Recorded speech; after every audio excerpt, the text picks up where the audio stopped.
was inducted into the Saints Hall of Fame in 2010. He ranks second in a lot of things now. This other guy just keeps passing him in everything, including another record that our friend Marcus Colston established yesterday, passing Deuce McAllister for the all-time touchdown leads in Saints history. But Joe, second all-time in Saints history with 523 receptions, 7,622 receiving yards, 50 touchdown receptions. Played for the Saints for 7 seasons, from 2000 to 2006. Pro Bowl 4 times during that time. And just a brilliant player and a better person who will help anybody, anytime. Please give a warm welcome to Saints Hall of Famer Joe Horn. Joe? Ken, thanks for having me. And the Quarterback Club, thanks for having me. I'm usually not short for words, so I guess that's why he wanted me to go last, so I could talk to you guys for an hour. However, on a serious note, I'm very humbled to be amongst great leaders in this community. The coaches get up, talk about their teams, talk about going to the state championship, and I have to get up and talk about the loss that you all saw yesterday. But I was on the sideline for that game, and it was very humbling for me to stand there and watch the guys lose that game that I thought they should have won. And I know Drew wished he could have had those 2 interceptions back, because I personally don't think the quarterback for San Francisco is as good as everybody think he is. However, I was coming here this week, Make-A-Wish Foundation. I love kids, and I always like to come back to Louisiana for a reason other than my business that I have. Make-A-Wish Foundation brought in a special kid from New Jersey that I love very much, him and his family. I met him last year, and we got together and gave Quinn an opportunity to come here and meet Drew, meet some of the fellas. So that's an exciting part about me coming back here. And Ken asked me to come and speak to you guys and come and do the autograph session at the Saints Hall of Fame. So I was very humbled by that and very excited to do that. But usually I open up the floor with questions because obviously I don't have much to say speaking behind these gentlemen that have so much to say about their high school and their players. And to give you a short story about high school sports and coaches, I sit back, I had a few phone calls last week for some head coaching jobs in Mississippi, and I sit and I watch the coaches and I watch their staffs and I watch the kids on the sideline. And in one particular high school I was at, I saw on the sideline how some of the kids were waving to their mom and dad and giving different signs, and I saw how the respect factor, the coach, I respect him, but his kids just they weren't respecting him by being on the sideline. And to see that, and to see coaches up here now that they stand for something, meaning if it's a great player that they have to run a 4.340 on their team that they know they need, but they're bad in class, they have a different attitude, and they feel like if it's not about them, the team can't win. Coaches that take those kids, set them out for a game or 2, let them know that you are good, I could use you, but I'm going to stand for something, and I'm going to show this football team I'm the head coach and it's going to be this way. That's the respect that coaches get from parents, and that's what keeps them there a very long time. So I do respect, and I'm humbled by being in the coaches, you guys being leaders. I've always heard this: LSU can win, Tulane can win, but when the Saints lose, it's just a sour taste in the whole city. It's a somber attitude. I mean, everybody's down. So most of the people down that really, really love the Saints, they're down. And I went to eat breakfast with Quinn this morning, and as soon as I walked in the restaurant, everyone was just down. Everyone was down, and first time I actually witnessed that. And it's amazing how that, I hear about it, Joe, when you guys win, everybody's up, the sales are great, but when you guys lose, the city is just down. And that's the first time I experienced that this morning. And I had to tell everybody, hey, Thursday is coming quick. So I'm quite sure when we beat the Falcons, we beat the Falcons and we roll on to be 10-6, then that playoff berth that I know the guys want and they're working hard for, because they've been through so much this year with the commissioner and his nonsense and all of that stuff going on. The guys are doing well. They started off slow, but they came back and they found a way to gel together to win football games, and I still think that they have a chance to go to the playoffs. So, having said that, I will open up the floor for questions. I'm quite sure you guys don't have much, but I'll try to answer them as accurate as I can. Yeah, Joe, going back to your son, Joe Horn Jr., I heard him on an interview saying, he wanted to come to Louisiana to play college football. He is a senior season this year, correct? Yes, he is. Can you please talk about your son and kind of point to Coach Johnson there for Tulane maybe Well, something in his ear? Well, you know, my son is very athletic. He's very talented and a very, very intelligent kid. But like I say, with all athletes who were blessed to play in the NFL, NBA, professional sports, my son has a slow process that he has to learn that because of who your father is, because of your 4.3140, doesn't mean you can spend 30 minutes on studying for your work and not 2 hours and getting your job done and making sure that your SATs and your academics are number one, the first thing that's on your mind, and doing the right thing, hanging with the right crowd, and not because some of your friends that you think are your friends, they want to go places, you can go with them. And my son is in the trend, he's in that process right now, and I'm trying to help him with that. So I personally, I want my son, I want to get him to Hargrave Military. I want him to go to a prep school after high school to get him, you know, mentally and physically prepared for D1 football. Can he go D1 right now and play? I think he can athletically, but mentally I want him to be on the same page. And right now he's working on that as far as his SATs and ACTs. So I could get up here and say, yes, Alabama wants some LSU. No, that's not the case right now. Jim Moore at UCLA has offered him, and I talked with some other scouts. But I personally, as a father, want him to go to a prep school so he can really get humbled and get back to the D1 school that he wants to go to. Yeah, what high school is he playing at? He plays at Duluth High. He plays, Peachtree Ridge High School, in Georgia, in Duluth, Georgia, with the likes of Camden Nietzsche. I know he's one of the top players in the state. He plays for Grayson High School, but they play in that conference. Getting back to the thing, do you really think they can make the playoffs? Absolutely. With the schedule that they got? Absolutely. I think they can. I think they can because, you know, the games that they lost, like I said, last night, yesterday evening, they were on, I think they were on the way to a good thing. And if Drew can have those 2 picks back, San Fran defense won that game. And they have a good defense, but your offense got to score too. And I just don't think that their offense showed me that much. Yeah, the young kid made a few throws. For the most part, our defense held Frank Gore, and our defense is playing well right now. They're playing pretty good right now. And it was just kind of a bad day for the offense. And the whole year, the offense has been playing lights out. And like I tell my brother, hey, Drew, the Saints, we'll give you 30 points every other Sunday. The defense just has to play 1 quarter and make the team punt a couple of times, and we be probably 2 losses right now. So I think they have a chance. I don't think Atlanta will beat us Thursday. I think we'll go down there and handle our business. I just, you know, it's interesting you say that about that quarterback in San Francisco because all the receivers were saying how perfect he throws the ball. Yesterday, I didn't see it at all. No.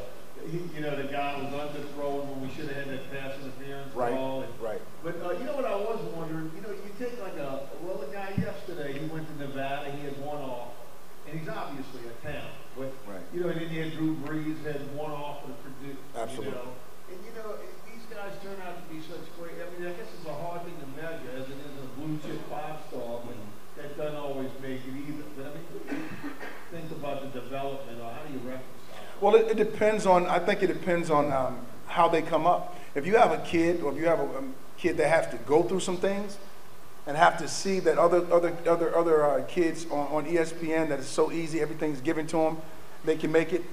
It's more rewarding. A guy like Drew, who had very short, no one really recruited him that much. Drew had to go through a lot, and plus he hurt his shoulder down in San Diego, and teams were saying he was done, and they didn't know, and that makes you work harder. Behind closed doors, it makes you work harder, and it makes you want to make it. So guys like that, who like myself, I was a 5th round draft pick. I worked harder than I feel the guys in the 1st round did. You get to the point where you know things are given to you so easy, and because you have the talent, you take that. But when the guys that's in the 5th round, 6th round, 7th round, they don't have that money, they don't have the opportunity. Then they get it, and they know all the work that they put in to get it. They come up and they make that their opportunity stick. So the kid in San Francisco, he's a good quarterback, but the way that they're, as a head coach, like, it's hard to really make that decision to say he's my starter. And I had an argument with my brother this morning when we were watching ESPN.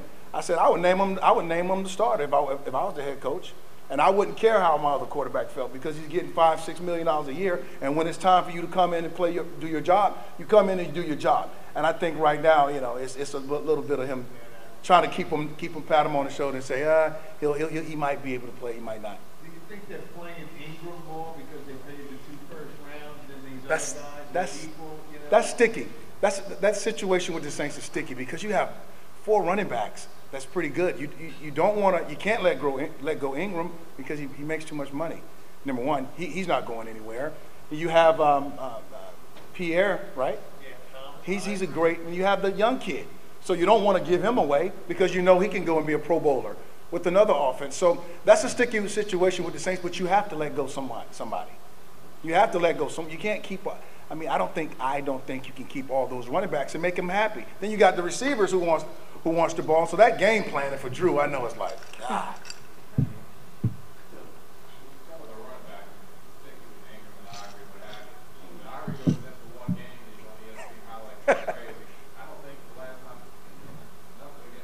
Right. Absolutely.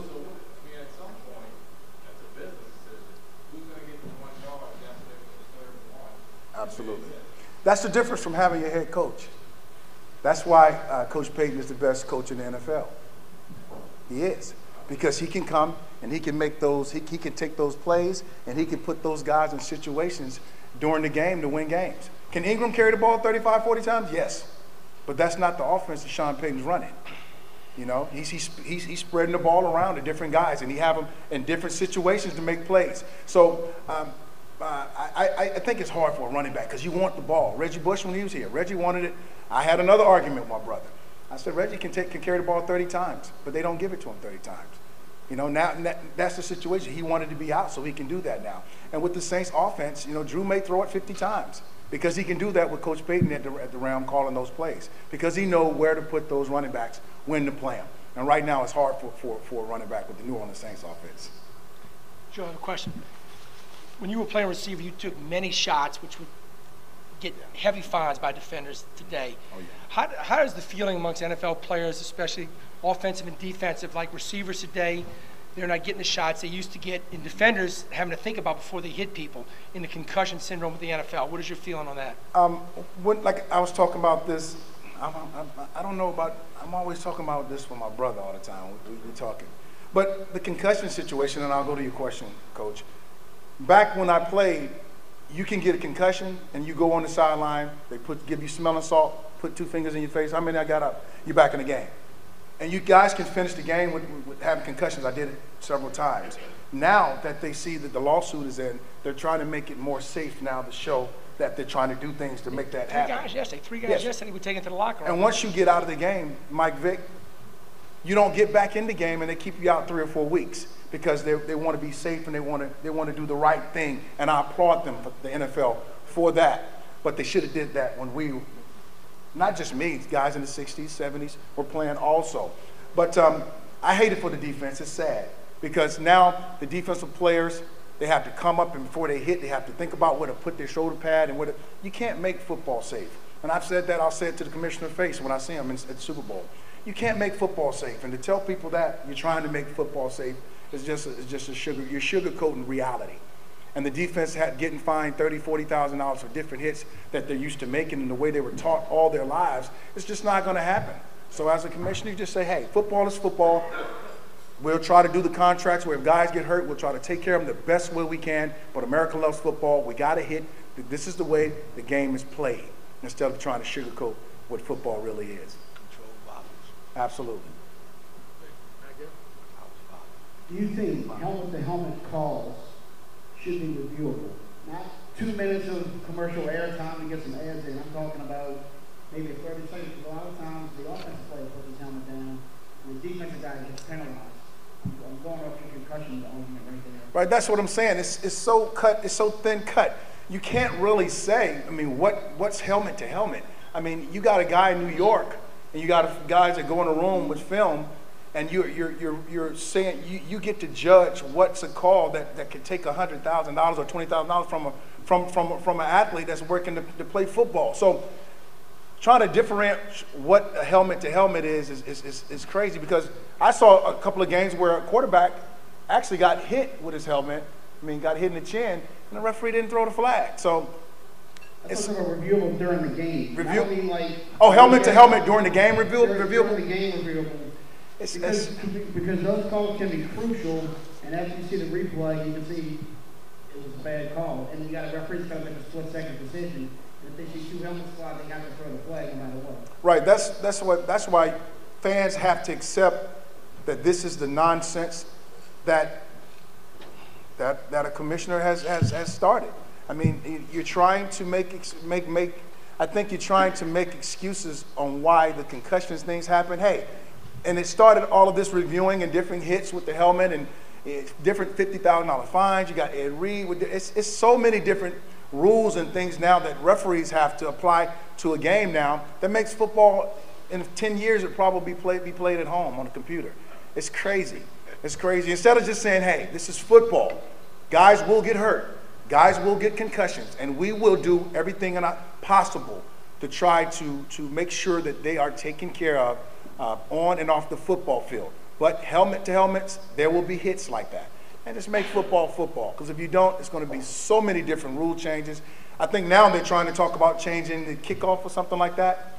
They're trying to make it. They're trying to make a different rule. So now that if you kick the ball to a certain yard line, it's a fair catch. It's ridiculous. And they're changing the way football was really played.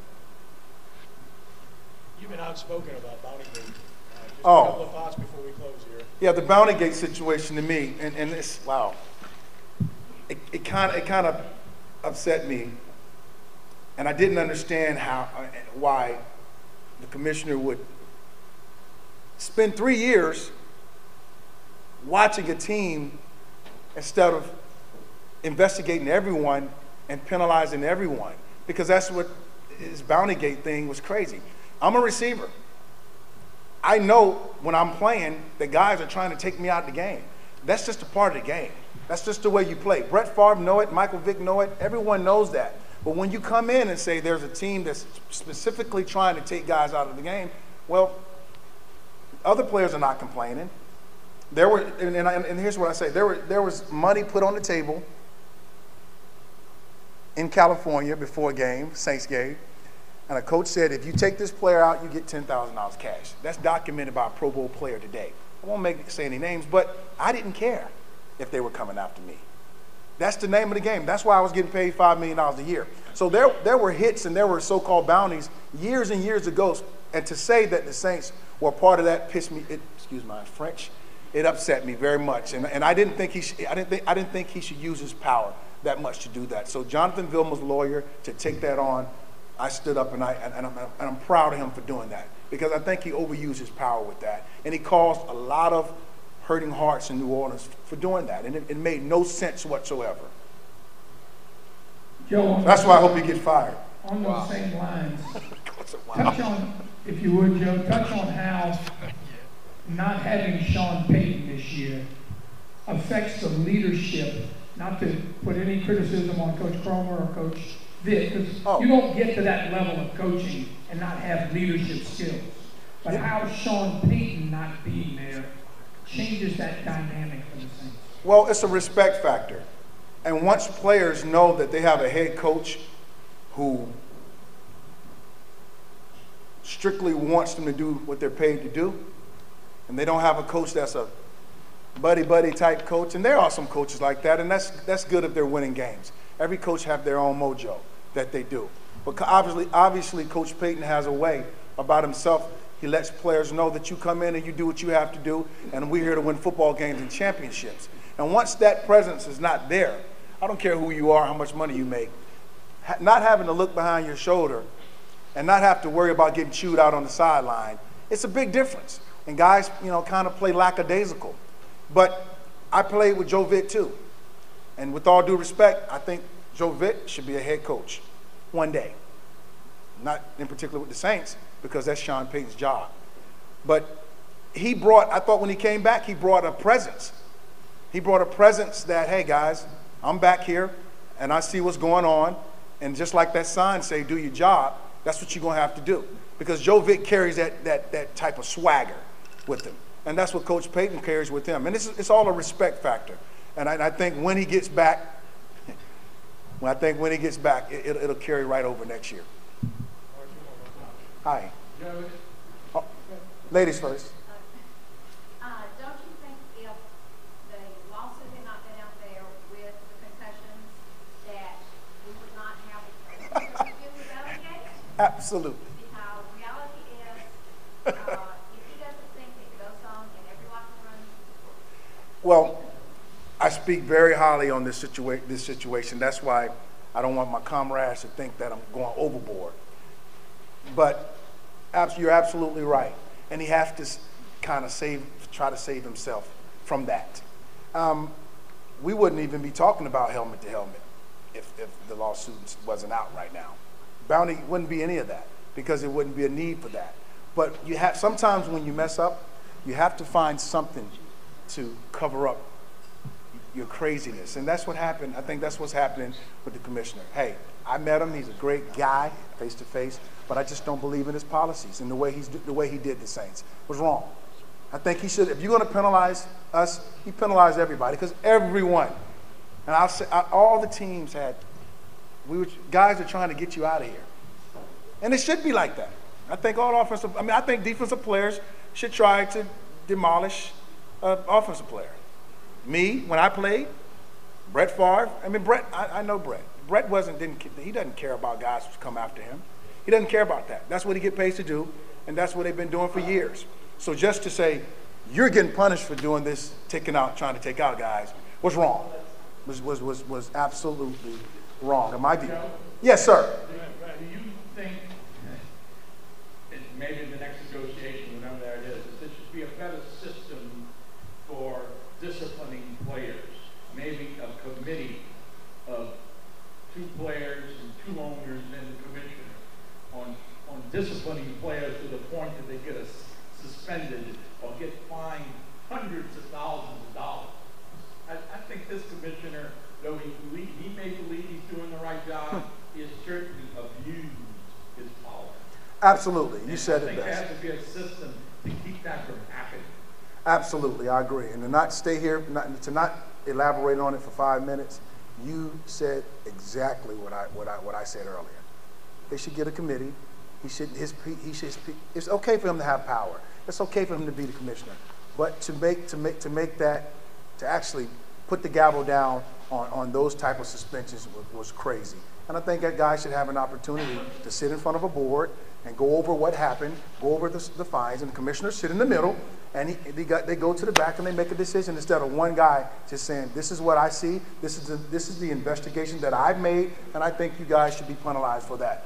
I just don't respect that, and that's my opinion, and I'll tell ESPN, CBS, Fox, and anybody else who asks me. And he doesn't have to reveal what his facts are upon which he made a decision. Absolutely. He's backed in a corner right now. He's backed in the corner with a great lawyer right now that Jonathan Vilma has, and he's getting out of the way because he knows he messed up. Thank you, Joe. That'll work. I'm not finished, Ken. Any more questions? No. There you go. God bless.